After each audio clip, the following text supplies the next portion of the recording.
Hello everyone, I'm Julio Cesar Castillo Itio Maldonado. I'm a sergeant in the United States Air Force and my job is to be an aircraft structure mechanic.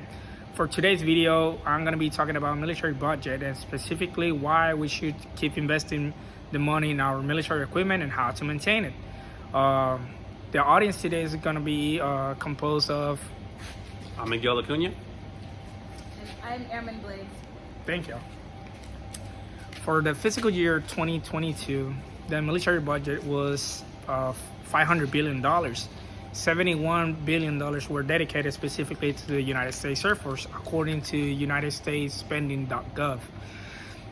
This has caused a lot of concerns in the recent years because every year the military budget keeps increasing. But there's a reason for that, and the reason is like that for the past 20 years or more than 20 years, United States has been involved with some kind of conflict. We're talking about since Iraq, Afghanistan, Syria, Jordan, and most recently Ukraine, for example.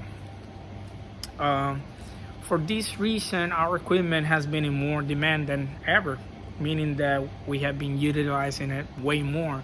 So at the same time, he has been breaking more. When I'm talking about equipment, I mean by aircraft, in the case of the United States Air Force.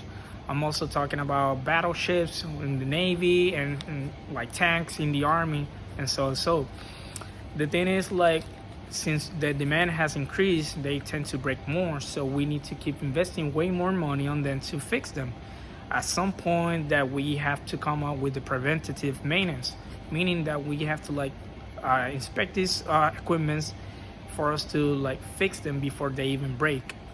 And it sounds weird, but that's how we do it. We basically, for example, in the case of my career field, sheet metal, what we do this inspection called ISO, where we put the aircraft on a hanger and then we dismantle the whole thing, looking for cracks, looking for stuff that might break or is already broken. The problem with this is that we tend to like invest more money in materials and hardware to fix the aircraft or prevent the aircraft from breaking. And in my career field, we tend to utilize a lot of metals, composite materials like fiberglass or carbon fiber, also adhesives and sealants. The problem with a bunch of these materials and hardware is that, for example, the metals, they tend to corrode, or the sealants and adhesives, they tend to expire because they have a short amount of life, meaning that they will expire like in 6 to a year time frame. This has been bringing a lot of problematic because when we tend to order these materials through Fedlock, that is a website that we utilize to see, it would show us the price and the amount that we can order. We see that it costs a lot, but the problem is if we're not able to have those materials, we're not able to fulfill the mission. Meaning, like, for example, in a deployed location, if our aircraft breaks and I don't have the material that my technical data on my manual is asking for, then I'm not going to be able to put that bird in the plane, you know? And at that point, the mission is not going to be fulfilled. So not only we're going to lose money, we're also going to be losing credibility to our allies, but also we're going to be putting people's life in danger at that point, and that's a thing that we don't want. So for that reason, we need to keep investing money in preventing all these damages, and even when they break, we need to have that material on hand to like being able to fix it as soon as possible. That way we're able to like have a good mission.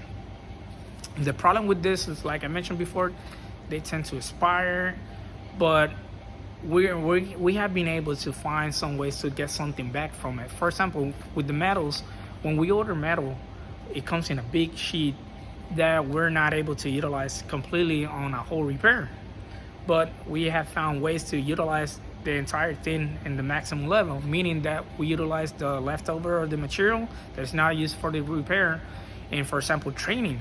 That way we train our brand new airmen making the same part or something similar. That way they start getting that knowledge and those techniques like more developed.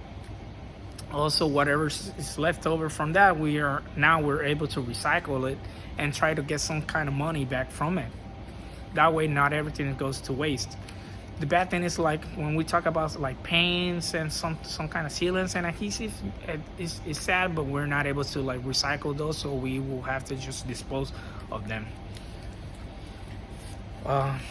Like I mentioned before, this is a very interesting topic because a lot of people don't have a lot of like the perspective as a civilian.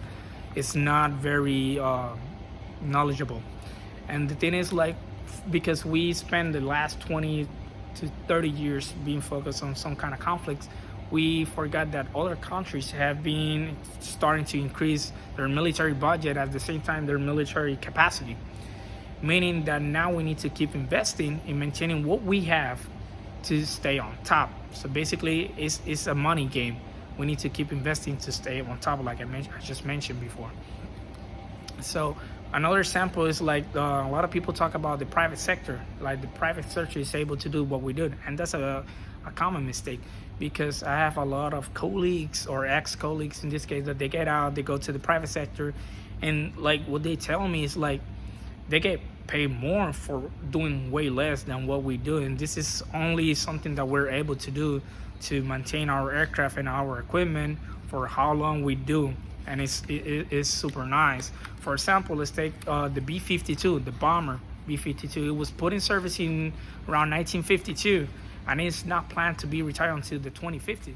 And the B-52 is just one of the samples that we have in the United States Air Force. I'm pretty sure like other branches, they're gonna have some kind of like similar samples, but at the end of the day, like I mentioned before, we need to like keep investing, because it's not only for our safety, it's also about our national security that we're talking about. And I hope you guys enjoy it. I hope you guys like it. If you guys, my audience, have any more other questions, now is the time. If not, thank you for everything.